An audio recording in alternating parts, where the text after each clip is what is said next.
बहुत बहुत शुक्रिया, आभार। मंच पर विराजमान सभी अभिभूतियों को, सभी विराजमान लोगों को मेरा सादर नमन, और जितने यहाँ पर मित्र लोग उपस्थित हैं, आप सबको मेरा दिल से प्यार, दिल से नमस्कार। सबसे पहले तो मैं एडवोकेट कॉन्फ्रेंस ऑफ इंडिया को शुभकामनाएं देता हूँ, प्रिया जी को शुभकामनाएं देता हूँ इस कार्यक्रम के आयोजन के लिए। आज बड़ा सही मौका है। अभी आदिश जी ने कहा आज नेशनल ह्यूमन राइट्स डे है और कई सारी चीज़ें हैं। मुझे जो विषय था, मैं तो ये सोच कर आया था कि मीडिया क्या रोल जो उस पर ज़्यादा बोलूँगा, लेकिन माफ़ी चाहता हूँ, यहाँ पर आके कुछ चीज़ें देखी और कुछ चीज़ें जब मैंने आप लोगों को देखा, युवा मित्रों को देखा, तो कुछ मैं विषय से विषयांतर कर लूँगा, तो उसके लिए मुझे क्षमा कीजिएगा। क्योंकि मुझे लगता है कि मैं आज जो बात यहाँ रखना चाहता हूँ, इस देश के युवा जो वकील हैं, एडवोकेट हैं, और जो कल को हो सकता है जज बने, हालांकि अभी न्यायाधीश रिटायर्ड जज साहब थे, वो तो चले गए, लेकिन मैं उन तक भी चाहता हूं कि ये बात पहुंचे। सबसे पहले मैं ये कहना चाहता हूं कि देखिए, इस देश में अभी आदिश जी ने ट्रांसपेरेंसी की बात की थी, और मुझे लगता है इस देश में दो जगह हैं जहां ट्रांसपेरेंसी की सबसे ज़्यादा ज़रूरत है। दो फील्ड ऐसी हैं जहां ट्रांसपेरेंसी की सबसे ज़्यादा ज़रूरत है। पहली फील्ड जो है जहां ट्रांसपेरेंसी की सबसे ज़्यादा ज़रूरत है, मुझे लगता है वो हमारे देश का कानून है, हमारे देश के कानून से जुड़े लोग हैं। यानी मेरा सीधा सीधा इशारा जो है इस देश के न्यायाधीशों की तरफ है, इस देश के जो वकील हैं उनकी तरफ है कि एक ट्रांसपेरेंसी वहां होनी चाहिए। और दूसरा, मैं ये मानता हूं ट्रांसपेरेंसी अगर ज़रूरत है तो मीडिया में ट्रांसपेरेंसी होने की ज़रूरत है। ये दोनों जगह ऐसे हैं जो दूसरों के ऊपर जो है सवाल उठाते हैं, दूसरों के लिए जज बन जाते हैं, लेकिन ये दोनों ही फील्ड ऐसी हैं कि यहां पर जो जज साहब बैठते हैं उनकी ट्रांसपेरेंसी का, उनके बारे में क्या चीज़ें हैं, क्या सत्यता है, वो हम कभी जान नहीं पाते। तो मेरे पहला अनुरोध ये है कि ये सब आवाज़ ज़रूर उठाइएगा कि इस देश में जो न्यायाधीश हैं, इस देश में जो बड़े संपादक हैं, मीडिया कर्मी हैं, उनको सबको आरटीआई राइट टू इन्फॉर्मेशन के दायरे में आना चाहिए। उनकी संपत्ति की सार्वजनिक घोषणा होनी चाहिए, किसके पास कितनी संपत्ति है, किसके पास कितनी संपत्ति थी। ये मेरा पहला विषय है जो मैं यहां पर आज उठाना चाहता हूं। देखिए, इस देश में मैं कानून को लेकर अभी बहुत कुछ इस देश में किया जाना जरूरी है। मेरा विषय, मूल विषय कि भाई मीडिया क्या भूमिका निभाए, मैं मीडिया के विषय पर हूं। उससे पहले मैं खुद एक मीडिया कर्मी हूं। मैं कानून की पेचीदगियों को बहुत हद तक जानता भी हूं, नहीं भी जानता हूं, लेकिन एक आम व्यक्ति के लिए कानून कितना जरूरी है वो मैं जानता हूं। लेकिन उसके बावजूद मैं खुद कानून का मारा हुआ हूं, शिकार हूं। इसलिए कैसे, वो मैं आपको छोटा सा एक इंसिडेंट बताता हूं। कई साल पहले की बात है, मेरा दो केसेस में मुझे जो है अदालतों का और के चक्कर लगाने पड़े, और मुझे उसके बाद ये लगा कि मेरे जैसा व्यक्ति जब इस तरह से परेशान हो रहा है तो एक आम व्यक्ति, एक गरीब व्यक्ति जो है, उसकी क्या सिचुएशन होती होगी, उसको क्या धक्के खाने पड़ते होंगे इस देश की अदालतों में कानून लेने के लिए, कानून इंसाफ लेने के लिए। मुझे एक बार मैं कनॉट प्लेस में मैं निकल रहा था, मैं अपनी गाड़ी में था, और मैं ऐसे अपना मोबाइल देखा तो एक पुलिसकर्मी खड़ा हुआ था। उस पुलिसकर्मी ने क्या किया कि उसने देखा कि मेरे हाथ में मोबाइल है, उसने तुरंत मेरी गाड़ी के पीछे आया, रेड लाइट थी, उसने मेरी गाड़ी का नंबर नोट किया। मैं अपने जो बैक मिरर था उससे मैं देख रहा था कि वो मेरी गाड़ी का नंबर नोट कर रहा है। लेकिन मुझे लगा कि कानून ये कहता है कि मोबाइल पर बात करना गुनाह है, तो मैं तो मोबाइल पर बात कर भी नहीं रहा था। तो मैंने कहा कोई बात नहीं। मैं ऑफिस पहुंचा, मुझे मालूम था कि मेरे ऊपर ये मेरे पास समन आएगा, और मैंने तुरंत क्या किया, मैंने एयरटेल, मेरी कंपनी थी, मैंने एयरटेल से कहा कि मुझे उस समय इनकमिंग आउटगोइंग का पूरा, ये करीब 8-10 साल पहले की बात है, मैंने कहा मेरे जो कॉल डिटेल्स है मुझे पूरा चाहिए, इनकमिंग आउटकमिंग का पूरा डिटेल चाहिए। मेरे पास वो कॉल डिटेल एयरटेल वालों ने भेज दिया। उस कॉल डिटेल के अंदर जिस समय मुझे मालूम था कि ये मेरा नंबर नोट किया गया है, उसके आधे घंटे पहले, उसके आधे घंटे बाद मेरे मोबाइल पे ना कोई इनकमिंग था ना आउटगोइंग था। तो मैंने सोचा कोई बात नहीं, आएगा तो मैं कानूनी प्रक्रिया अपनाऊंगा और इसको चैलेंज करूंगा। 2 दिन बाद मेरे पास पुलिस का समन आ गया, पटियाला हाई कोर्ट में मेरा जो है केस लग गया, मुझे वहां पर बुलाया गया। तो पहले बात तो जब मैं कोर्ट में पहुंचा तो मुझे मालूम पड़ा कि मैं अपने लिए कुछ कर नहीं सकता, तो मुझे पहले एक वकील ढूंढना पड़ेगा। तो मैं पहले वकील साहब को ढूंढता रहा, मुझे 1.5-2 घंटे वकील के पास सारी प्रक्रियाएं पूरी करने में लगी। उसके बाद जब मैं कोर्ट रूम में पहुंचा तो जज साहब बैठे थे, एक बड़े कड़क जज साहब, उस समय के बड़े कड़क जज साहब थे, मैं उनका नाम नहीं लूंगा। मुझे मालूम था उनके ऊपर उनको लेकर कई सारी चीज़ें विवादित थी, लेकिन मैं खड़ा हो गया अपने बारी का इंतज़ार करने में। 2 घंटे बाद मेरी बारी आई। 2 घंटे तक मैं बाहर खड़ा रहा, जैसे मैंने पता नहीं क्या जुर्म कर दिया है, लेकिन मैं 2 घंटे तक वहाँ खड़ा रहा। 2 घंटे बाद जब मेरी बारी आई तो जज साहब ने मुझसे पूछा, मोबाइल पे बात कर रहे थे गाड़ी चलाते हुए? मैंने बोला नहीं सर। तो बोले आपका चालान होना चाहिए, आप मोबाइल पे। मैंने बोला सर मेरे पास ये कागज़ है, डॉक्यूमेंट है, मेरे मोबाइल एक ही मोबाइल है, उसका पूरा रिकॉर्ड मेरे पास है, इसमें इनकमिंग आउटगोइंग कहीं पर भी नहीं है, आप एक बार देख लीजिए, उसके बाद जो आप कहेंगे मुझे स्वीकार होगा।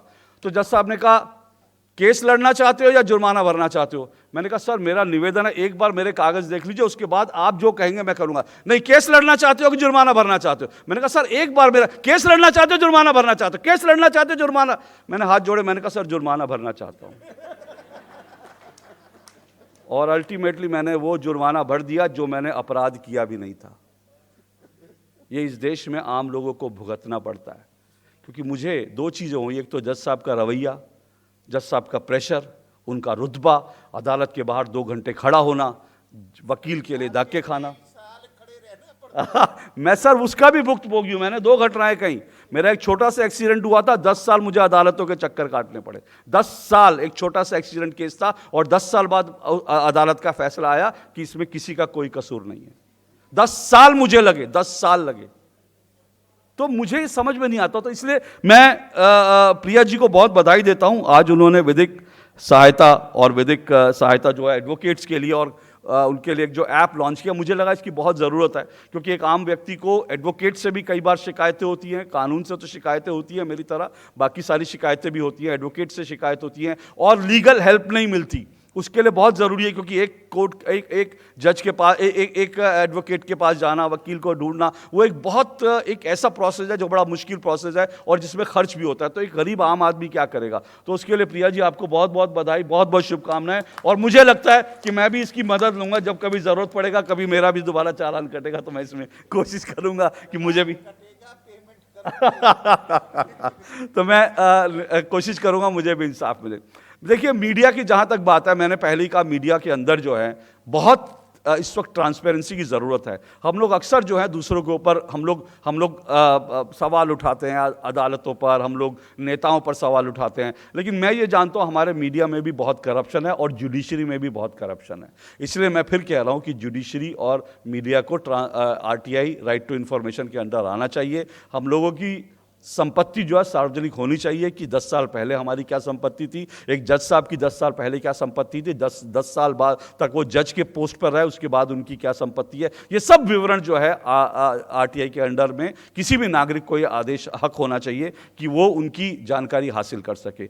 मैं जहाँ तक मीडिया की बात है, देखिए मीडिया में दिक्कत ये है कि हम मीडिया के लोग खुद कानून को नहीं जानते, हम लोग बाकी लोगों को क्या एजुकेट करेंगे? तो मीडिया के कर्मियों को, पत्रकारों को, संपादकों को सबसे पहले मीडिया के बारे में खुद जानकारी होनी चाहिए। आज भी होता क्या, असलियत क्या, आज भी ये होता है कि बहुत सारे जो मीडिया में जो उच्च पदों पर बैठे हुए हैं, उनको ये नहीं पता कि अगर एक बच्चे के खिलाफ कोई यौन उत्पीड़न का केस होता है तो उसमें बच्चे की तस्वीर नहीं दिखानी है, उसका नाम उजागर नहीं करना है। ऐसे आप दर्जनों केस देखेंगे जहां पर रेप विक्टिम की पहचान उजागर कर दी गई, उसके परिवार को बता दी। ये सब गलतियां मीडिया के लोग करते हैं, क्योंकि हमको खुद ही जो है कानून के बारे में ज्यादा जानकारी नहीं होती। तो सबसे पहले मुझे लगता है मीडिया लोगों को एजुकेट करे, उससे पहले मीडिया को खुद एजुकेट होने की जरूरत है कानून के विषय में। और उसके लिए मुझे लगता है प्रिया जी, कुछ मुझे लगता है ऐसा भी होना चाहिए कि कभी कभी कुछ कॉन्फ्रेंस या कुछ एक ऐसी वर्कशॉप ऐसी होनी चाहिए जहां विभिन्न कानूनों को लेकर के पत्रकारों के लिए, मीडिया कर्मियों के लिए, यंग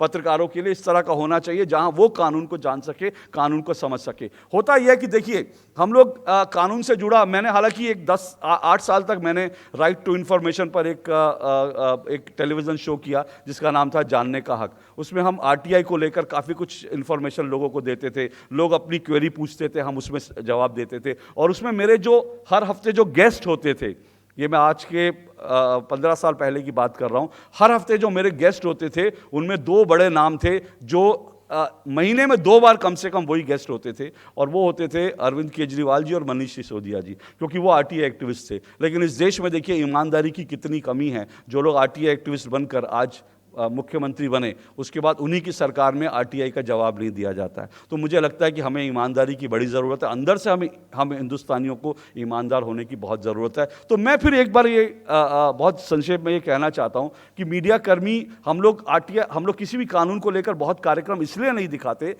क्योंकि उसमें टीआरपी नहीं मिलती, और ये मीडिया की एक बड़ी समस्या है कि जब तक टीआरपी नहीं मिलती कोई कार्यक्रम चलता नहीं, कोई कार्यक्रम देखा नहीं जाता। अगर हम कानून को लेकर, होना यही चाहिए, क्योंकि हिंदुस्तान में जो टेलीविज़न आया 1959 में, जो दूरदर्शन और जो टेलीविज़न आया, वो एजुकेशन के पॉइंट ऑफ व्यू से ही आया था, इन्फॉर्मेशन के पॉइंट ऑफ व्यू से ही आया था। लेकिन आज एजुकेशन और इन्फॉर्मेशन का हिस्सा मीडिया के तमाम चैनलों में देखें तो शायद सिर्फ 1% है।